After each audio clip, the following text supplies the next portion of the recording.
జిల్లా కేంద్రాన్ని చీరాలకి తరలిపోతుందంటూ వైసీపీ వాళ్ళే దుష్ప్రచారం చేస్తున్నారు.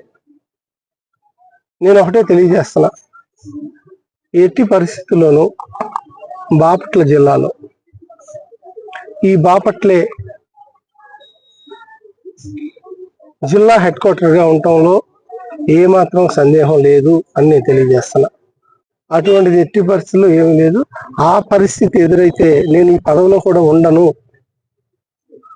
నేను ఇది పక్కకి వెళ్ళటానికి ఎట్టి పరిస్థితుల్లో అటువంటి ప్రపోజల్ కానీ, అటువంటి ప్రపోజల్స్ సృష్టించే మనుషులు కానీ లేరు. ఏదన్నా వైసీపీ పార్టీకి సంబంధించి ఇక్కడున్న ప్రజాప్రతినిధులు ఎవరైతే పనిచేశారో ఇంతకుముందు, ఆ వైసీపీ పార్టీలో ఎవరైతే రాజకీయ పరంగా విన్యాసాలు చేశారో ఇంతకుముందు, వాళ్ళ సృష్టించిన వదంతులు మాత్రమే అని ఈ సందర్భంగా నేను తెలియజేస్తున్నా.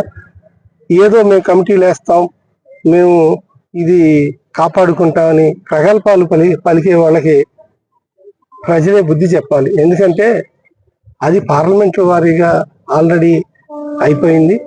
సెంట్రల్ గవర్నమెంట్ కూడా గజెట్ కూడా వెళ్తున్నది.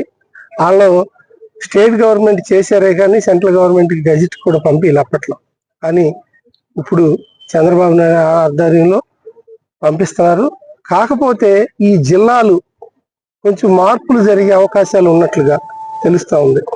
మన బాపట్ల జిల్లా కానీ, బాపట్ల జిల్లా కేంద్రం కానీ మార్చే ప్రసక్తే లేదు అని ఈ సందర్భంగా 100% తెలియజేస్తున్నాను. నేను ఇది ప్రజల్లోకి తీసుకెళ్లాలా, ఈ వదంతులకి అడ్డుకట్టేయాలా అని ఈ సందర్భంగా మిమ్మల్ని అందరినీ మనస్ఫూర్తిగా కోరుకుంటున్నా. Thank you.